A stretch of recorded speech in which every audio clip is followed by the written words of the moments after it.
Hello everyone, আমি পূজা। আশা করি তোমরা সবাই খুব ভালো আছো, সুস্থ আছো। নতুন আবার একটা ভিডিওতে তোমাদেরকে অনেক ভালোবাসা ও স্বাগত। প্রত্যেক দিনের মতো আবার একটা রাত শেষ হয়ে নতুন করে আবার একটা সকাল শুরু হলো। আবারও একটা দিনের সাথে আমার পথ চলা শুরু হলো। তো তোমরা সাথে থেকেও ব্লগটা কন্টিনিউ দেখতে থাকো আর পাশে থেকো। অন্যান্য দিনের মতো আজকেও কোনো ব্যতিক্রম নয়। আবারও চলে এসেছি সকালবেলা রান্নাঘরে। আর সকালে উঠে ফ্রেশ হয়ে ড্রেস চেঞ্জ করে তোমরা তো দেখতেই পেলে আমি ফুল তুলে নিলাম পুজোর জন্য। আর এখন রান্নাঘরে চলে এসে খাবার বানাচ্ছি। তো আজকের খাবারে কি বানাচ্ছি সেটাও তোমাদেরকে কমেন্ট বক্সে জানাতে হবে, না জানাতে পারলে আমি আছি। প্রথমে শুকনো ফ্রাইং প্যানেই বানিয়েছিলাম, লাস্টে একটু বাটার স্প্রেড করে দিলাম। আর এটা হচ্ছে ফাইনাল লুক। দেখতে কেমন হয়েছে অবশ্যই কমেন্ট করে জানিও। খেতে তো অসাধারণ হয়েছে, পুরো একদম দোকানের মতো। আর এটা কি খাবার বানালাম সেটাও তোমাদেরকে পরের ভিডিওতে আমি শেয়ার করে দেবো রেসিপিটা। মৌপরি ফ্যামিলি ব্লগের মৌমিতা দিদি ভাই আমাকে বলেছিল আগের দিনে কি যে তুমি পিঠের মতো খাবারটা বানালে ওটার রেসিপিটা শেয়ার করবে। হ্যাঁ দিদি ভাই, অবশ্যই শেয়ার করবো নেক্সট কোনো ভিডিওতে। তোমরা আমার কাছে জানতে চেয়েছো, আমি শেয়ার করবো না? তোমাদের এই ছোট ছোট ভালোবাসাগুলো না আমাকে খুব আনন্দ দেয়। এই দিদি ভাই প্রত্যেকটা ভিডিও আমার দেখে, কোনো ভিডিও কোনোদিন মিস করে না। আর প্রত্যেকটা ভিডিওতে এত সুন্দর সুন্দর কমেন্ট করে, আমার খুবই ভালো লাগে পড়তে। সারাদিনের শেষে যখন তোমাদের এই ছোট ছোট কমেন্টগুলো দেখি না, ভালো লাগে। হয়তো আমি অনেক বড় ইউটিউবার নয়, প্রচুর প্রচুর কমেন্ট হয়তো আমার ভিডিওতে আসে না, বাট পার্টিকুলার যে কয়েকটা কমেন্ট আমার কাছে আসে, সত্যি কথা বলতে মন ছুঁয়ে যায়। পুরো মনে হয় একদম নিজের ঘরের কাছের মানুষজন আমার সাথে কথা বলছে। মৌমিতা দিদিভাইয়ের ভিডিওগুলো খুব সুন্দর হয়। আমি তো প্রত্যেকটা ভিডিও দেখি এবং প্রত্যেকটা ভিডিওর কথাগুলো আমার খুবই ভালো লাগে, মন ছুঁয়ে যায়। তো গুড মর্নিং বন্ধুরা, welcome back to my channel. আমি পূজা। আশা করি তোমরা সবাই খুব ভালো আছো, সুস্থ আছো, আর আমিও খুব ভালো আছি। আর আমার বরকে দেখো ঠ্যাঙের উপর ঠ্যাং তুলে শুয়ে আছে। একেই বলে কপাল, বুঝতে পারছো? সকাল সকাল বউ উঠে চা করে নিয়ে এসে মুখের কাছে ধরিয়ে দিয়েছে, আর বর আমার পায়ের উপর পা তুলে এখন গেম খেলছে, গেমের দুনিয়ায় আছে। বিস্কিটের প্যাকেটটা কাটবো আজকে, কারণ আমাদের বিস্কিট সব বাড়ন্ত হয়ে গেছে। আর অনলাইন থেকে আমার বর অনেক বিস্কিট অর্ডার করে দিয়েছিল। এটা হচ্ছে ইউনিবিকের একটা বিস্কিট। পাটা নামো নাকি, বিচ্ছিরি লাগছে দেখতে। কোনো ব্যাকগ্রাউন্ড কোথায় নেবো তাহলে? আমি বাথরুমে গিয়ে ব্যাকগ্রাউন্ড নেবো? এই তো আমার ব্যাকগ্রাউন্ড আসছে। আমি যদি আমার ফ্রেমটাতেও নিই তবুও দুটো ঠ্যাং দেখা যায়। যত সব ভদ্রতা সভ্যতা কিছুই জানে না এরা। সব কটা মিষ্টি বিস্কিট অর্ডার করেছে। জানো বন্ধুরা, আমি মিষ্টি বিস্কিট এত পছন্দ করি না, কিন্তু সব কটা মিষ্টি বিস্কিট করেছে। নিজে মিষ্টি বিস্কিট খায় তো ওই জন্য আমার কথা একবারও ভাবলো না। এই হচ্ছে জীবন, এই হচ্ছে বিয়ে করার পরে লাইফ, বুঝলে? তো যাই হোক, ওকে দেখানোর প্রয়োজন নেই। ব্লগ আমার, ফোন আমার, চ্যানেল আমার, সেখানে শুধু আমিই থাকবো। আমি আমি আমি আমি আমি শুধুই আমি। আমার কয়েকটা কাচের জার অর্ডার করা হয়েছে অনলাইনে, আমার বর করে দিয়েছি অনেক বলার পরে। তো ওইগুলো এলে ভেবেছিলাম বিস্কিট ওগুলোতে রাখবো, কারণ কাচের কন্টেনারে রাখলে ভালো থাকে যে কোনো জিনিস। প্লাস্টিকের একটা আলাদা গন্ধ থাকে না, কিন্তু ওইগুলো আসতে এখনও কদিন দেরি আছে। তো বাড়িতে তো একদম বিস্কিট ফুরিয়ে গেছে, খাওয়ার মতো নেই। তো সহজে এখন এখন কাটতে হবে আমাকে। তো বন্ধুরা, গোল্ডেন বিস্কিটের প্যাকেট খুলে দেখো, আমি চাই সোনা পেয়ে গেছি। এই যে দেখো সোনার বিস্কিট, দেখো সোনু, সোনার বিস্কিট। বড় প্যাকেট নিলে এটাই লাভ যে সব আলাদা আলাদা থাকে। তো এই প্যাকেটটার ওজন আছে 500 গ্রাম, তাই তো 5টা ইউনিট থাকে। 5টা ইউনিট মানে 100 গ্রাম করে। এই একটা ইউনিট হচ্ছে 100 গ্রাম। তো 500 গ্রামের প্যাকেট, এটার দাম আছে 150 টাকা। আর আমরা অফারে পেয়েছিলাম কত? 64। পুরো প্যাকেটটা পড়েছিল 64-এ। তো এই হচ্ছে ব্যাপার। এত সুবিধা নিতে গেলে তো একটু স্যাক্রিফাইস করতে হবে, তাই না? একটু বিস্কিটের সাইজটা ছোট হবে। আর এই বড় বড় প্যাকেটগুলো একমাত্র অনলাইনে মানে ফ্লিপকার্টে গ্রসারিতে পাওয়া যায়, আর না হলে স্মার্ট বাজার বলো, স্মার্ট বাজারেই পাওয়া যায়। এছাড়া আর তুমি লোকাল দোকানে এই বড় বড় প্যাকেটগুলো পাবে না, কারণ এই বড় প্যাকেটগুলো ওরা বিক্রি করলে ওদের লস, তাই না প্রচুর? ওদের লস হয়ে যায়, সেই জন্য ওরা বড় প্যাকেট রাখে না। ওরা সবসময় সেই ছোটো ছোটো প্যাকেট রাখে, 200 গ্রামের প্যাকেট, 150 গ্রামের প্যাকেট, ওগুলো বিক্রি করলে কোনোটাতে 40 টাকা, 36 টাকা এরকম করে ওরা বিক্রি করতে পারে। তো যাই হোক, বেশি ভাষণ দিয়ে লাভ নেই। এবারে বেশি বিস্কুট নিয়ে কথা বললে লোকে বলবে এমনভাবে বলছে যেন বিস্কুটের ফ্যাক্টরি খুলে আছে। যদিও আমাদের বাড়ির কাছেই রাজা বিস্কুটের ফ্যাক্টরি আছে, বলো শোনো। কোনো এক কালে কোনো এক জন্মে ওটার মালিক আমার বাবা ছিল। কোনো এক কালে আমার বাবা ছিল, তো ভাবছি এই কালে যদি আমার বরকে আমার ওই বিস্কুট কারখানার মালিক করানো যায় কেমন হয়।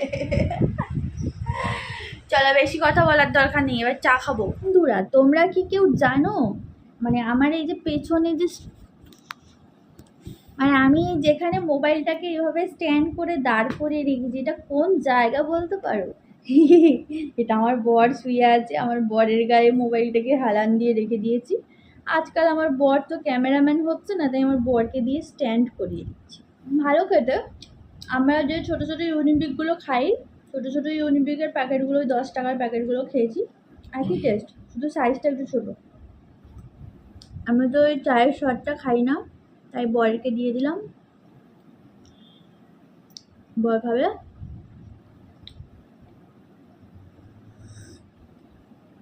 আহা,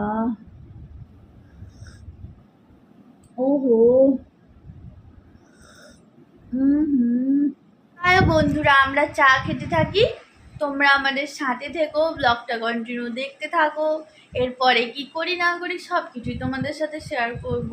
চা খেয়ে চলে এলাম আমার মিনি বাগানে, টবগুলোকে সরিয়ে নিচে বসালাম, কিছু টব রোদে দেব বলে নামিয়েছি। আর আজকে একটু গাছের খাবার দিচ্ছি, কারণ নার্সারি থেকে যখন খাবার নিয়ে এসেছিলাম ওনারা বলেই দিয়েছিলেন কদিন অন্তর খাবার দিতে হবে, তো বলেই দিয়েছিল আজকে যেন খাবারটা দিই। তো সেই জন্য আমি সব গাছে যে যার গাছের খাবার, যে যার ওষুধ সব আমি একটু একটু করে দিয়ে দিচ্ছি। তোমাদের দাদাভাইকে বললে ও বেশি বেশি করে দিয়ে দেয়, ওই জন্য আমি অল্প অল্প করে দিচ্ছি, কারণ যা বৃষ্টি রোদ গরম চলছে, এমনি গাছ বাঁচানো খুবই দায় হয়ে গেছে, তার উপরে যদি ও সার ওষুধ বেশি পড়ে যায় তাহলে আর রক্ষে নেই।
তারপরে টুকটাক যে কাজ ছিল সেগুলো করে নিলাম, মানে চারপাশটা একটু ঝাঁট দিয়ে নিয়েছি, আর ঘর তো সকালে ঝাঁট দিয়ে দিয়েছিলাম। আর আজকে ঘরটা মুছতে পারলাম না, কারণ আমার ঘর মোছার মপটা না ভেঙে গেছে, তার জন্য খুব প্রবলেম হচ্ছে।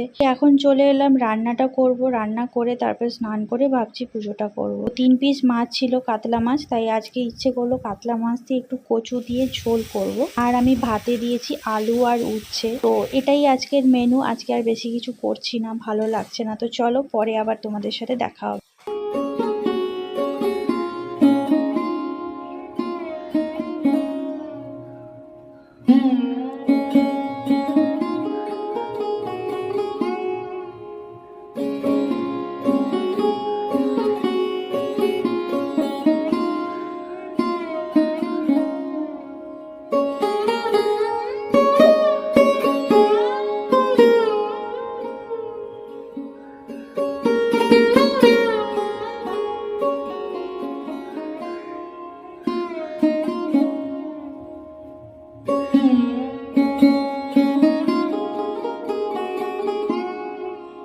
গুড ইভিনিং বন্ধুরা।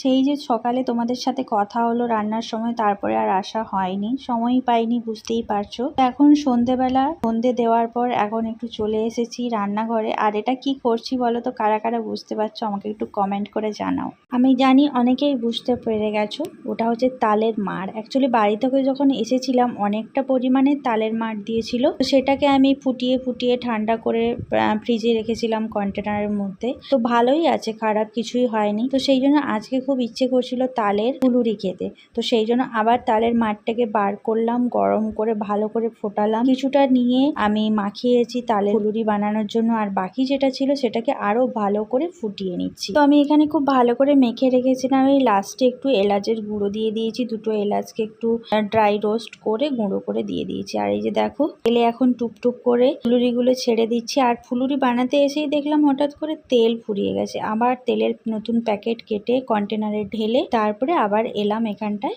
ফুলুরি বানাতে। এই যে দেখতেই পাচ্ছ, এখন টুপটুপ করে ফুলুরিগুলো ছেড়ে দিচ্ছি। কারা কারা তালের ফুলুরি খেতে ভালোবাসো অবশ্যই কমেন্ট করে জানিও। তোমাদের দাদাভাই খুব ভালোবাসে, তাই আছে যেহেতু ওই জন্য মাঝে মাঝে একটু করে দিই। আর আমার ফুলুরিগুলো দেখো একদম ছোট ছোট। আমি হয়তো অনেকের মতো খুব সুন্দর বানাতে পারি না, বাট চেষ্টা করি যতটা সুন্দর করে বানানো যায়। আর এদিকে এই যে তালের মাঠটা খুব ভালো করে ফুটিয়ে নিয়েছি। দেখো বন্ধুরা, আমার জন্য আমার বর আজকে এটা কি নিয়ে এলে, আলু কাবলি। তো আলু কাবলি নিয়ে এসছে, কালো কালো আলু কাবলি, কালো কালো আলু কাবলি। দেখো, তুমি খাবে না? তো আমি এখন এটা খাবো। আজকাল আমার বর আমার জন্য অনেক কিছু নিয়ে আসে যখন অফিস থেকে আসে। কত ভালো হয়ে গেছে। আমি চুমু খেয়ে নিয়েছি। চামচও দিয়েছে, এই যে কাঠের চামচ, কিন্তু পড়ে যায় খালি খেতে গেলে। একটু খাবে না?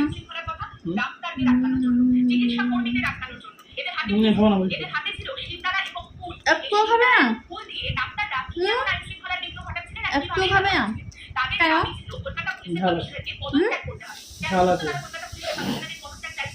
ঝাল নেই, দেখো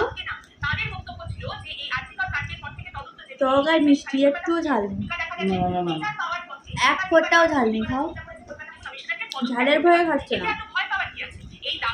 এতটা আমি খেতে পারিনি, এতটা আমি খেলে রাতে তো খাবারই খেতে পারবো। এই হচ্ছে আলু কাবলির লুকটা। দেখো বন্ধুরা, প্রচুর লঙ্কা কুচি আছে, এই জন্য তোমাদের দাদাভাই ভয়ে খাচ্ছিল না, তাই লঙ্কাগুলো বেছে বেছে আমি একটু খেতে দিলাম। প্রথমে ফুলুরিগুলো বানিয়ে গোপুসোনাদেরকে নিবেদন করেছি, আর এখানে এই কটাই হয়েছে, সেগুলো তোমাদের দাদাভাই এখন খাবে, আমি খাবো না, যেহেতু আমি আলু কাবলি খেয়েছি। আর সকালবেলা ফ্লিপকার্ট থেকে একটা পার্সেল এসেছিল, কিন্তু সময় পাইনি তাই খোলা হয়নি, তাই এখন তোমাদের সাথে একটু শেয়ার করে নিচ্ছি। এটাতে আমি একসাথে 5টা কম্বো সেট ছিল। অন্য সময় এগুলো প্রচুর দাম দেখায়, যেহেতু এখন সেল চলছে তার জন্য অনেকটা কম প্রাইসে পেয়েছি। 1 লিটারের 2টো বোতল, আর এত ভালো কি বলবো, দুটোই কাঁচের, আর তেল বেশি পড়ে যাওয়ার কোনো চান্স নেই, আর ময়লা ঢুকে যাওয়ারও কোনো চান্স নেই। দুটো ছোট বয়াম ছিল, যেখানে তোমরা ব্ল্যাক পেপার, সল্ট রাখতে পারো, অন্য কিছুও রাখতে পারো। আর তার সাথে একটা সিলিকনের একটা ফানেল ছিল, যেটা দিয়ে তোমরা তেল ঢালতে পারবে। সত্যি কথা বলতে দারুণ প্রোডাক্ট। 175 just unbelievable. তোমরা চাইলেও তাড়াতাড়ি পারচেস করে নিও। কেমন লাগলো জানিও ভিডিওটা।